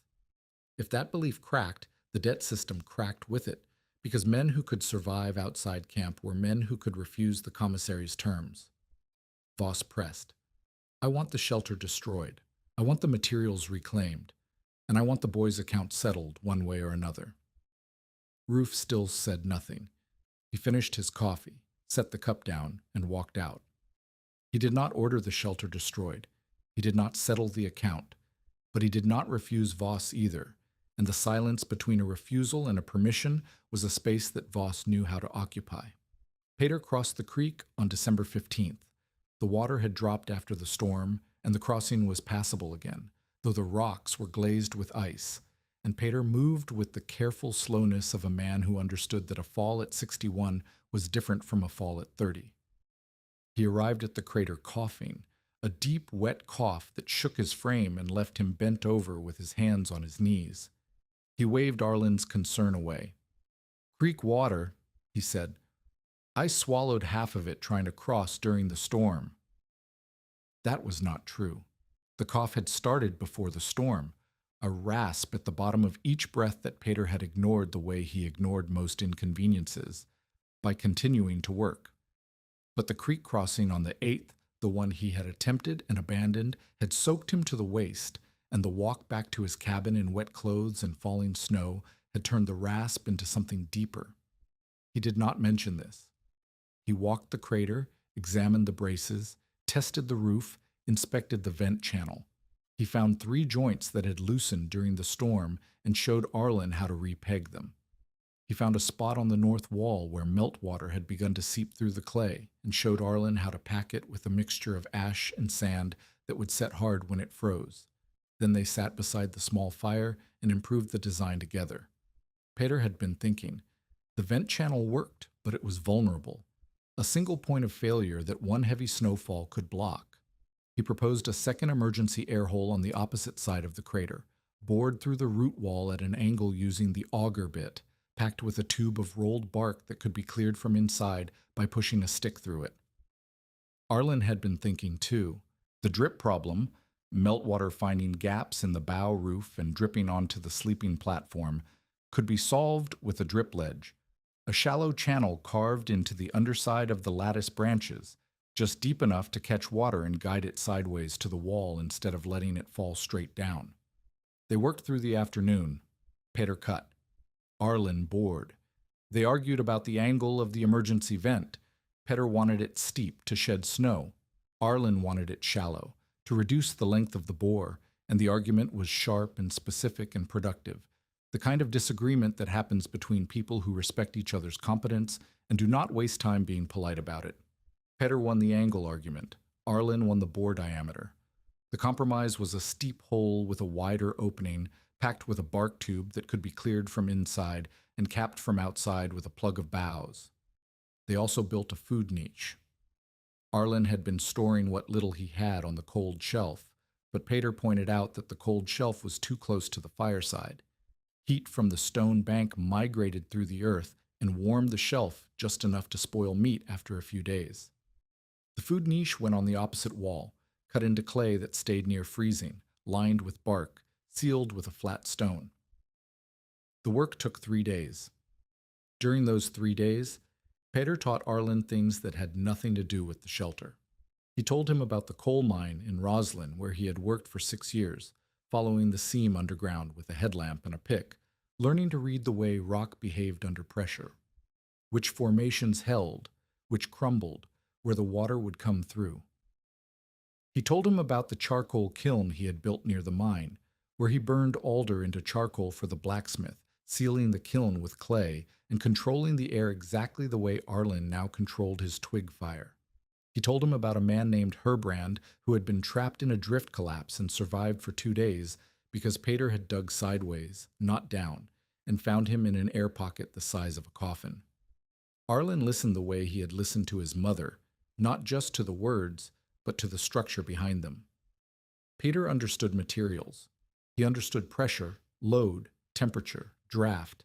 He understood these things not as abstractions, but as physical forces that acted on physical objects and could be predicted, managed, and survived if you paid attention. "You know now when not to cut," Peter said one evening, watching Arlen examine a lattice branch for stress cracks before deciding to leave it in place rather than replace it. The old man's voice was hoarse from coughing, but steady. "That is rarer than knowing when to cut." The cough worsened through January. Peter came less frequently.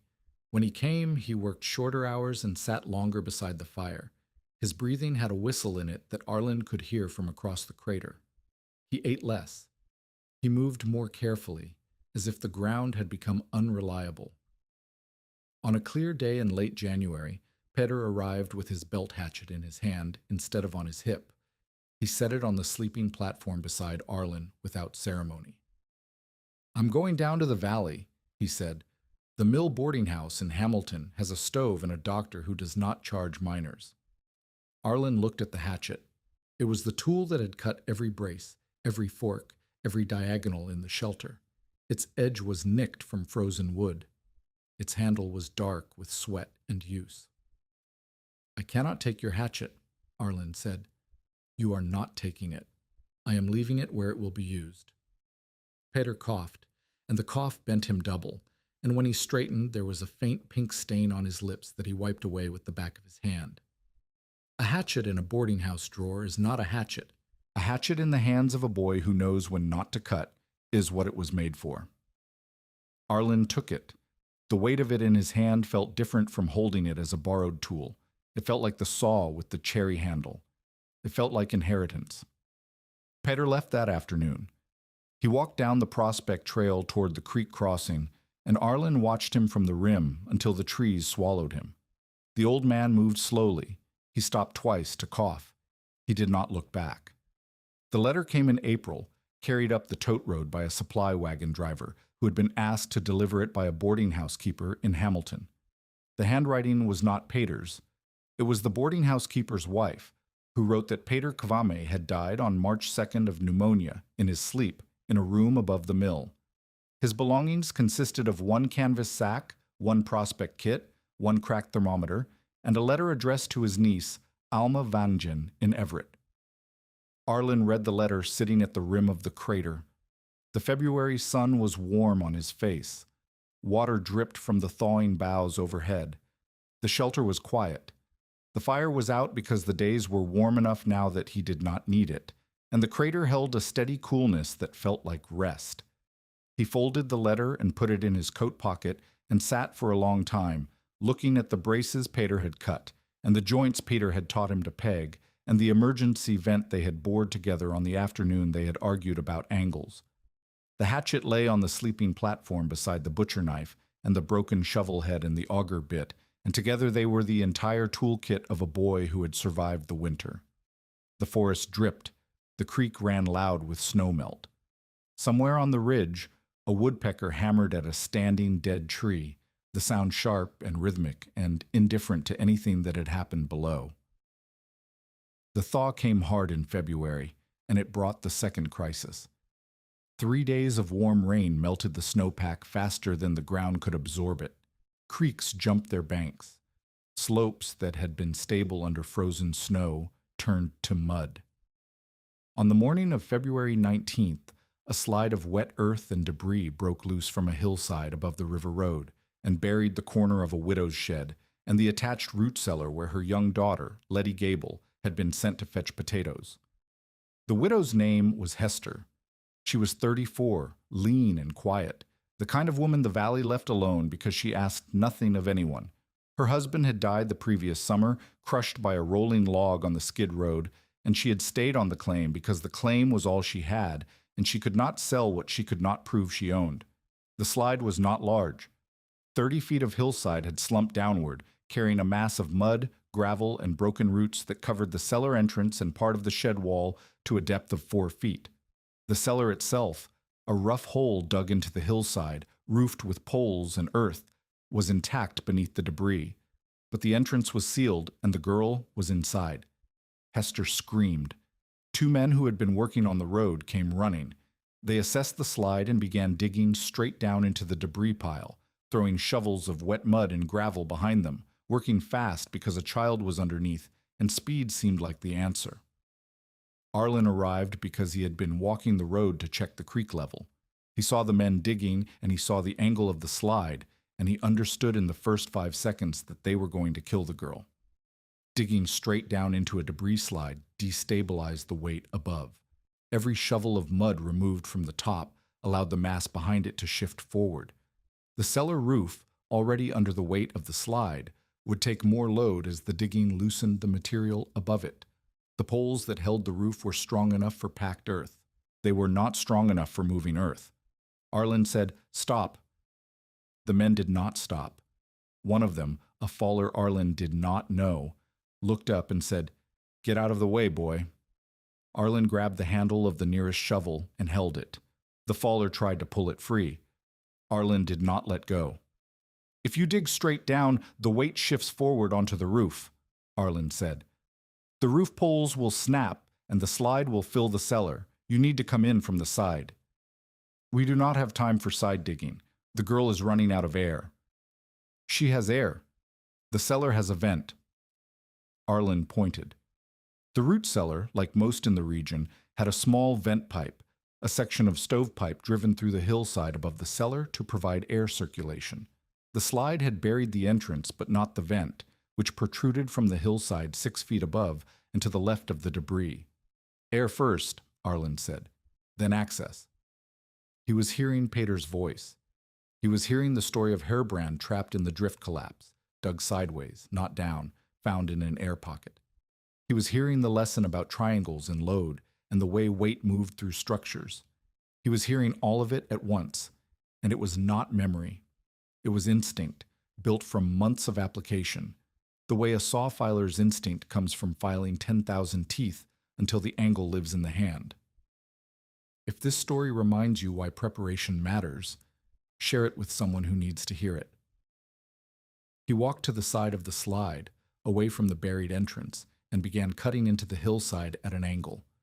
He used Peter's hatchet and the broken shovel head, alternating between them, hatchet for roots, shovel for mud.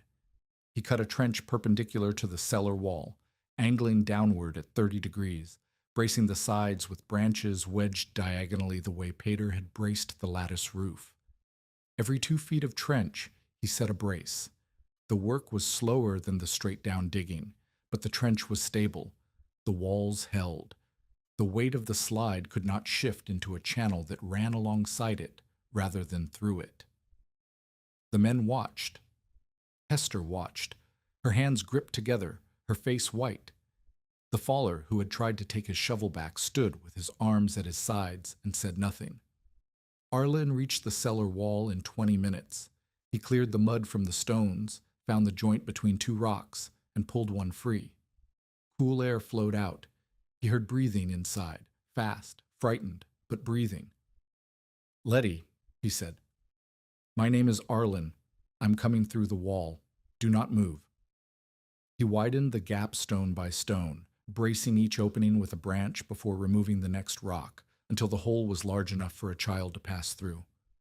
A small hand appeared, then a face streaked with mud, eyes wide.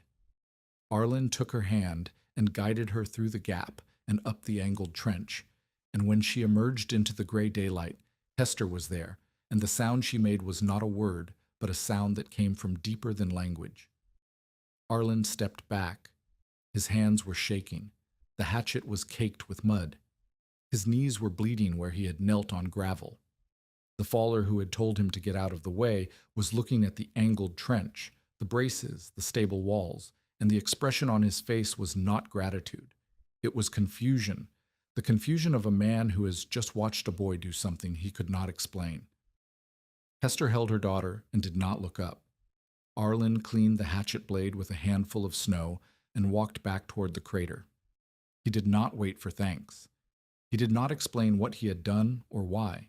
The explanation lived in the trench itself, in the angle and the braces, and the decision to go sideways instead of down. And anyone who looked at it would either understand or they would not. And either way, Arlen had already turned back toward the bench and the crater and the shelter that had taught him everything he now knew about the way weight moves through earth. Voss heard about the rescue by evening. He heard it the way he heard everything, through the ledger of camp gossip that flowed through the cookhouse and the supply shed and the bunkhouse, carried by men who could not stop talking about what the Merritt boy had done. The story grew with each telling, but the core remained the same. The men had been digging wrong. The boy had stopped them. The girl was alive because of it. Voss did not care about the girl. He cared about the pattern. The boy was becoming someone people consulted, someone people listened to, someone whose competence was visible and growing, and whose existence outside the camp's authority was a daily reminder that Voss's control was not absolute. He went to Roof that night and said, "The boy is using company methods on company land." Roof looked at him. "What company methods?" "The bracing, the diagonal cuts. Those are timber engineering techniques learned on company time." He learned them from the Norwegian. "The Norwegian used our prospect trail and our creek crossing. He ate our scraps. The boy's shelter sits on company timber claims. Everything he built with materials from company land." Roof said, "Corvin, the boy saved a child. The boy is building a reputation. Reputations cost us control." Roof stood up from the table. He was taller than Voss and broader and older and harder, and when he stood like that, slowly, with his hands flat on the table, it was not a threat, but a statement. "I threw that boy out in November," Roof said. "I took his father's saw. I took his wages. He survived what we could not. If you destroy his shelter now, after he pulled a girl out of a slide using methods I could not have taught my own men, every hand in this camp will know what you are, and you will not keep them." Voss's jaw worked. His eyes moved to the ledger under his arm, the book that contained every debt and every name and every small theft the commissary had committed for 4 seasons. The book was his authority. It was the only authority he had, and it was not enough to answer what Roof had just said. He left the cookhouse without speaking. The door closed behind him. The cold air hit his face. Somewhere above the camp, on the bench where the root wad stood, A thin thread of smoke rose into the clear night sky, steady as a heartbeat, visible from the valley floor. Voss looked at it for a long time. Then he went back to the supply shed and closed the door and opened his ledger and wrote nothing. Spring came to the Baker River country the way it always came. Not as a season, but as a negotiation between the mountain and the sun, fought in inches of snowmelt and degrees of warming air, won slowly and never completely. In March, the creek ran brown with debris. In April, the first green appeared on the south-facing slopes, tentative and thin, like something that remembered being killed and was not yet sure it was safe. By May, the bench above the crater was loud with birdsong and dripping meltwater, and the shelter's snow roof had thinned to a crust that let filtered light through the bow layer during the day. Arlen did not dismantle the shelter. He improved it. The clay-lined hearth came first. He built it against the root wall where the earth was densest, using flat stones mortared with a paste of clay and wood ash that Peter had once described as the charcoal burner's cement. The hearth concentrated heat against the wall instead of radiating it in all directions, and the wall absorbed and held that heat the way it held everything, slowly, patiently, without hurry. The split bark door came second. He peeled cedar bark in long strips, layered them with the smooth sides alternating, bound them with twisted root fiber, and weighted the bottom edge with a flat stone so the door would hang plumb in the entrance. It swung inward on a peg hinge bored with the auger bit. When closed, it sealed the entrance against wind. When open, it let the spring air circulate through the crater and carry out the winter's accumulated dampness. The double-bend entry tunnel came third. The original straight tunnel let wind push directly into the living space. Arlen extended it and added a right-angle turn, then another, so that air entering the tunnel had to change direction twice before reaching the interior. Each bend killed momentum. By the time outside air reached the sleeping platform, it had lost its bite. The cold shelf became a proper cold room, a niche cut deep into the north-facing wall, lined with bark, sealed with a fitted stone door. The temperature inside held steady near 34 degrees even in late spring, cold enough to keep meat for a week and root vegetables for a month. The smoke shelf was Arlen's own invention. He noticed that the soot accumulating on the underside of the roof boughs was thickest near the vent channel, where the smoke concentrated before exiting. The soot was black and tacky, and strips of fish hung in that zone dried and darkened within days, taking on a flavor that was not quite smoked and not quite cured, but somewhere between. He hung a flat piece of bark horizontally in the smoke path, creating a shelf where strips of trout and salmon could cure slowly in the steady draft.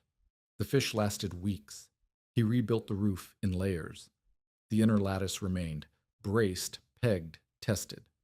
Over it, he laid a second course of boughs, angled steeper than the first, so meltwater would run to the edges instead of pooling. The double layer added insulation and shed water simultaneously. Peter would have approved of the angle. He would have argued about the overlap. The teaching began because Hester Gable asked. 2 weeks after the slide rescue, she appeared at the rim of the crater with Letty holding her hand. She did not climb down. She stood above and said, "I need to know what you know." Arlen asked what she meant. She said, "My cellar collapsed in the slide. I need a new one before next winter, and I need it built so it does not collapse again. Will you show me how?" He showed her. He walked her claim, looked at the hillside behind her shed, and found a spot where the slope was stable and the drainage fell away naturally. He showed her how to read the soil. Clay held but wept moisture. Gravel drained but shifted under load. A mix of both, tamped in layers, was strongest. He showed her how to brace the roof with diagonal supports instead of straight poles, and how to build a vent that could be cleared from inside. He also told her what would not work. A pit dug into sandy ground near the river would flood. A cellar built under a leaning tree would be crushed when the tree fell. A vent placed on the windward side would blow smoke back inside. A roof without bracing would hold until the first heavy snow and then collapse exactly the way her old cellar had collapsed. Hester listened to every word. She asked precise questions. She took measurements with a knotted string. She came back 4 times over the following weeks to check her work against his instructions. The cellar she built was small and rough, but the braces were solid and the vent was clear and the drainage trench ran true. Arlen learned something from teaching Hester that he had not learned from building the crater. He learned that the method had limits, and that knowing the limits was more important than knowing the method. Not every wind-throw pit was safe. He developed rejection criteria through trial and observation, and he taught them to anyone who asked. Loose sandy walls meant the pit could collapse inward without warning. Standing water at the bottom meant the drainage was blocked and the pit would flood. Rotten overhead roots meant the root plate was unstable and could shift. No natural drainage fall meant water would pool, not flow. No safe vent path through the root mass meant smoke would accumulate faster than it could exit. He walked wind-throw sites with two families that spring, a trapper named Leggett, who worked the upper baker, and a pair of brothers who were clearing land near the river. At each site, he tested the walls, checked the drainage, examined the root plate. He rejected 3 pits and approved 2. The rejected ones, he explained, would kill you, not quickly, not dramatically. Slowly, through water, through smoke, through the quiet settlement of rotten roots onto a sleeping body. The approved pits, the families built into emergency shelters. Not permanent homes, but storm holes, places where a person caught between camp and settlement in a blizzard could survive a night or two with a small fire and a cleared vent. Arlen showed each family the notch system, a small carved mark beside the vent hole, cut deep enough to find by feel under snow, so a person approaching the shelter in a storm could locate the vent and clear it before entering. One trapper carved a different mark, a small pine tree, its roots spreading downward.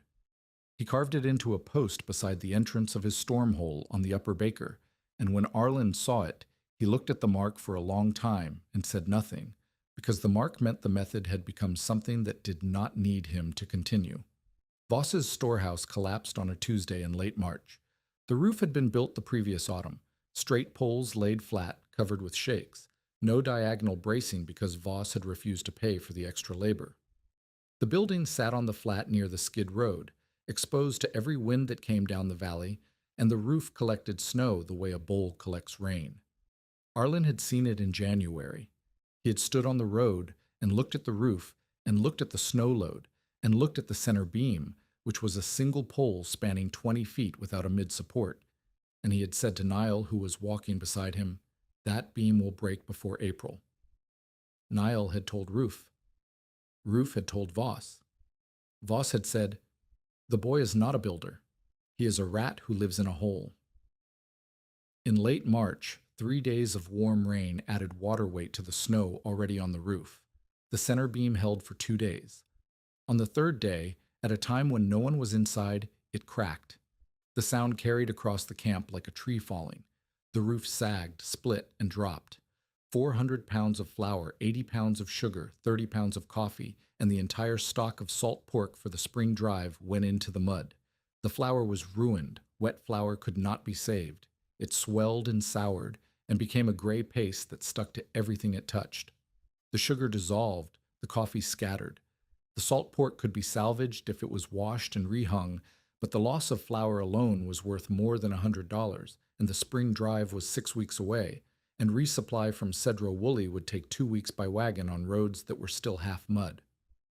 Roof stood in the wreckage and said nothing for a long time. Then he said, loudly enough for the men gathering around the collapsed building to hear, "The boy told you where the weight would go." Voss was standing at the edge of the crowd. His face was the color of the ruined flour. His hands were at his sides, and the ledger book was not under his arm because the ledger book was inside the collapsed storehouse, under 400 pounds of wet flour, its pages swelling with water that would blur every name and every debt into illegibility.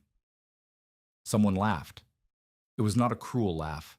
It was the involuntary laugh of a man watching something he had predicted come true, and it spread through the crowd the way laughter does when everyone has been holding the same thought and someone finally releases it. Voss did not laugh. He did not shout. He stood in the mud and watched his storehouse settle into ruin and understood, in the slow way that proud men understand things they have refused to see, that the boy in the hole had been right and he had been wrong, and that the entire camp now knew it.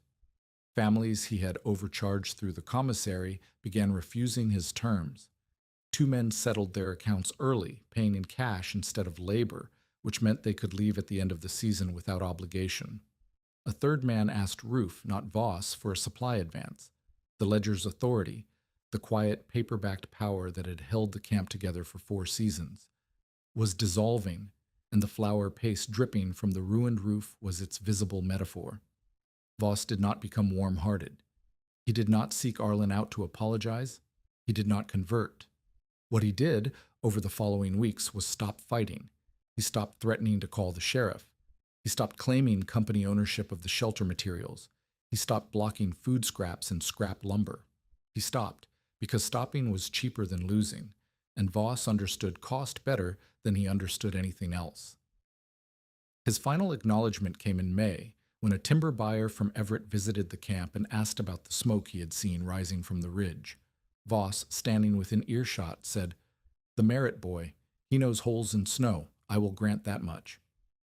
It was the smallest possible concession. It cost him the least. It was enough. Alma Van Gen arrived in June. She came up the tote road on the supply wagon, sitting beside the driver with a canvas bag on her lap and a look on her face that suggested she had been traveling for longer than she wanted and had not yet arrived at a place she intended to stay. She was 20 years old, Peter Kvama's niece, his brother's daughter, raised in Everett where her father worked at the Weyerhäuser mill. She had come to collect Peter's belongings and settle whatever debts he had left. Arlen met her at the camp because Roof had told him she was coming. He walked her up the Prospect Trail to Peter's cabin, which was small and cold and filled with the accumulated tools and materials of a man who had spent his life working with his hands. The Prospect kit, the canvas sack, a box of saw files, 3 belt hatchets, not counting the one Arlen carried, a set of auger bits in a leather roll, a shelf of hand-drawn maps showing prospect holes and creek crossings, and the locations of mineral veins that had never produced enough to justify a claim. Alma inventoried everything with the efficiency of a woman who had grown up watching her father account for board feet. She counted tools, estimated values, and wrote figures in a small notebook. She did not ask Arlen about his shelter or his survival or his relationship with her uncle. She worked. When she finished, she closed the notebook and said, "He wrote about you in his letters. He said you were stubborn, and you listened badly, and you had more sense than anyone in the camp."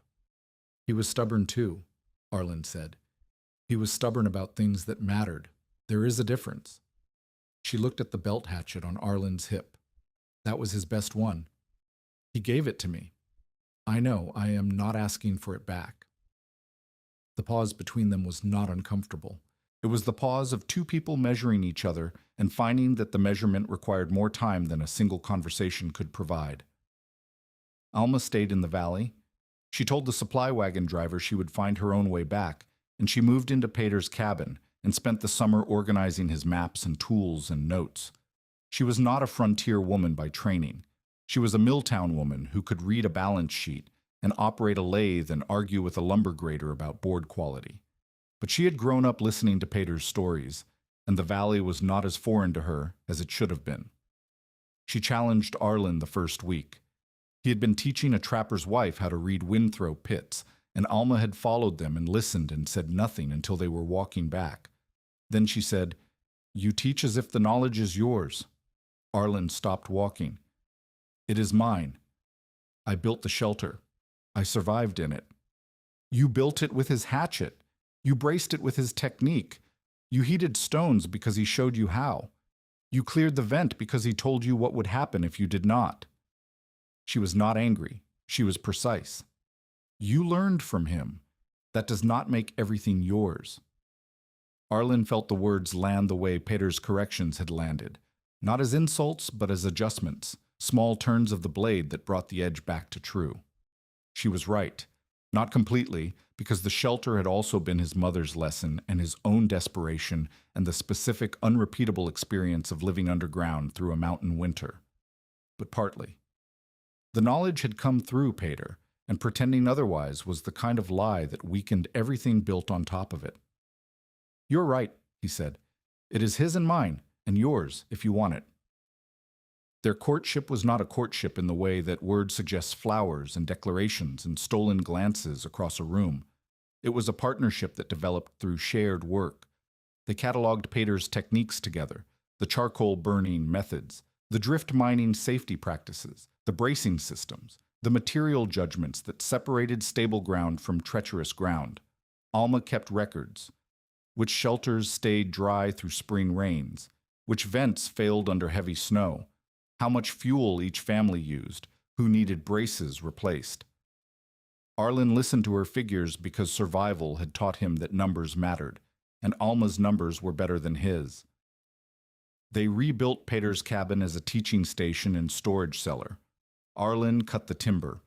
Alma designed the layout, arguing for a larger cold room and a proper chimney and a workbench where tools could be maintained. They argued about the chimney draft the way Arlen and Petter had argued about the vent angle, and the argument was productive, and the chimney drew clean. By the second winter, 1896, 5 families and 2 trapping parties had earth-banked shelters or emergency storm holes based on the principles Arlen and Pater had developed.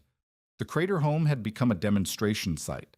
Men who had once called Arlen a badger and a fox now sent boys to learn draft management, drainage construction, and roof load calculation. A typical teaching day went like this. Arlen walked the student to a windthrow site. He made them test the walls by hand, feeling for loose soil and checking for moisture. He made them check the drainage by pouring water at the uphill edge and watching where it ran. He made them examine the root plate for rot by pressing a knife into the wood and gauging how easily it sank. He made them identify a vent path before they cleared a single branch. Only after all tests passed did he allow them to begin clearing and building. The rejection rate was high. Most windthrow pits were not suitable. The boy who had survived one winter in one specific crater did not pretend that every hole in the ground was a home. He taught discrimination. He taught the word no. He taught that the most important moment in building an earth shelter was the moment you decided not to build one.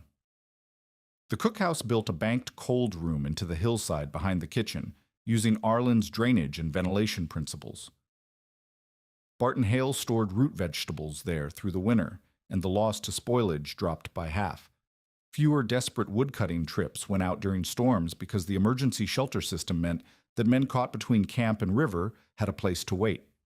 Niall, fully recovered, built a storm hole halfway along the skid road and stocked it with dry kindling and a tin of matches. And the hole saved a teamster's life in January when a sudden whiteout closed the road. The community had not been transformed by a single act of genius. It had been transformed by the slow accumulation of practical knowledge, shared freely, tested honestly, and corrected when it failed. Arlen's authority came not from the dramatic survival of December 1894, but from the daily, unglamorous work of teaching people what worked and what did not, and trusting them to build on what they learned. Arlen and Alma married in the spring of 1898. The ceremony was small. Ruth attended, and Neil and Hester Gable and Barton Hale, and a handful of families from the valley. They exchanged vows at the rebuilt cabin on the Prospect Trail, and the reception was venison stew and biscuits, and a cake that Hale had baked in the cookhouse and carried up the trail in a flour sack. They had 2 children, a boy, born in 99, and a girl, born in 1901. The boy was named Pater because some debts are paid in names. Arlen worked as a saw filer and winter guide rather than a faller. He never went back to the cross-cut end of a logging operation. He had seen what a company could take from a boy with no leverage, and he had decided, not in a single dramatic moment, but in the slow accumulation of seasons, that his hands would serve tools, not the other way around. A saw filer set the teeth. A saw filer sharpened the edge. A saw filer's skill determined whether a blade cut clean or shattered on hidden iron. It was precise work, quiet work, work that respected the material and demanded patience, and Arlen was good at it. He refused to let apprentices sleep outside without emergency shelter plans. Every boy who came through the filing shed learned, before he touched a saw, how to identify a safe windthrow pit, how to clear a vent, how to heat stones, and how to read the difference between ground that would hold and ground that would kill. Some of them thought the lessons were eccentric. Most of them remembered. Alma kept the records for 30 years. She tracked which shelters lasted, which techniques spread, which modifications worked, and which failed. Her notebooks, small, leather-bound, filled with her precise handwriting, contained the accumulated knowledge of a method that had begun with a boy in a hole and a dead man's hatchet and had become something larger, something that lived in the hands of dozens of people who had never met Peter Kvamme but carried his understanding in the angle of every brace they cut. In old age, Arlen returned to the Windthrow site. The pine trunk had softened. 30 years of weather had turned the heartwood spongy and dark, and moss covered the bark in a green blanket that made the fallen tree look like part of the ground rather than something that had once stood above it. Ferns grew through the remains of the roof. The root wall still rose from the earth, but it had settled, slumping inward as the clay slowly reclaimed the space the storm had torn open. The crater was shallower now, half filled with leaf litter and debris and the slow work of decades. He climbed down. His knees were bad. His hands, scarred from years of saw filing, found the root stubs he had once used as handholds, and they were smooth with age.